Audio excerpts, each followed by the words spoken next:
लोग समझने वाले हैं कि वर्ग गुणनखंड विधि का फार्मूला आखिर कैसे लिखा जाता है और वहां से x और y का वैल्यू आप कैसे निकाल सकते हैं।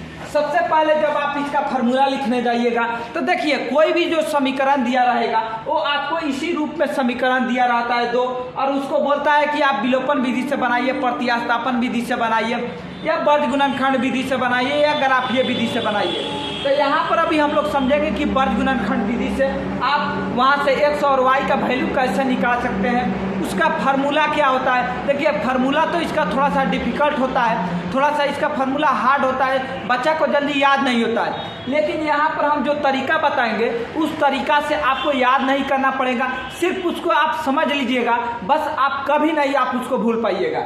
सबसे पहले जब आप इसको x वाला फार्मूला लिखने जाइएगा तो x वाला में क्या होता है कि इसमें होता है BC और माइनस में होता है BC।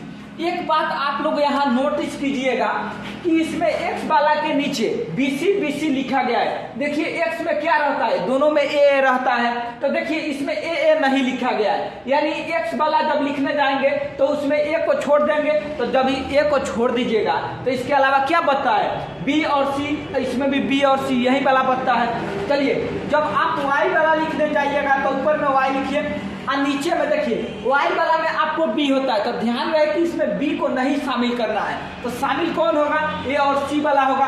अब यहाँ पर पता नहीं चलता है कि c को पहले लिखे कि a को पहले लिखे। देखिए खत्म कहाँ से हुआ है, आपको c से खत्म हुआ है, तो शुरुआत भी आप c से कर दीजिए, तो इसमें c पहले होगा a बाद में होगा, c है इसमें c है, दोनों सेम लिखाते जाता है। चलिए जो अगला होता है एक होता है एक ऊपर में और नीचे में होता है आपको, देखिए ये हम लोग अचर पद का टर्म से लिख रहे हैं, जैसे ये c वाला टर्म को लिख रहे हैं। जब c वाला टर्म को लिख रहे हैं तो ध्यान रहे कि इसमें c नहीं रहेगा, जब c नहीं रहेगा तो कौन रहेगा, a और b रहेगा। अब यहाँ पता नहीं चल रहा है कि a पहले होगा कि b पहले होगा। देखिए खत्म कहाँ से हुआ है, आपको a से खत्म हुआ है तो शुरुआत भी आपको a से हो जाएगा।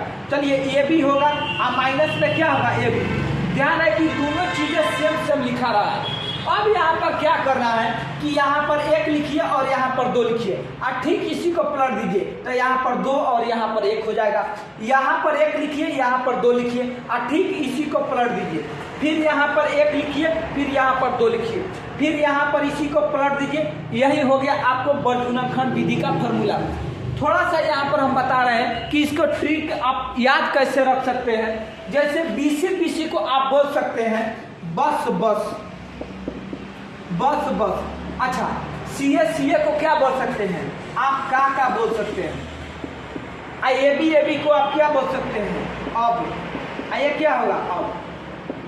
याद करने के लिए बस बस का अब। अगर इसको भी आप याद रखिएगा तो आप, हमें नहीं लगता कि आप इसको आप भूल पाइएगा, क्योंकि बस बस का अब का मतलब बस से होता है BC और का से मतलब होता है CA और अब से होता है AB। और एक दो बैठाइए तो इसमें ठीक पलट दीजिए, फिर इसमें एक दो बैठाइए तो ठीक इसमें पलट दीजिए, फिर इसमें एक दो बैठाइए तो ठीक इसी को पलट दीजिए। यही हो गया आपको वर्ग गुणनखंड विधि का फार्मूला।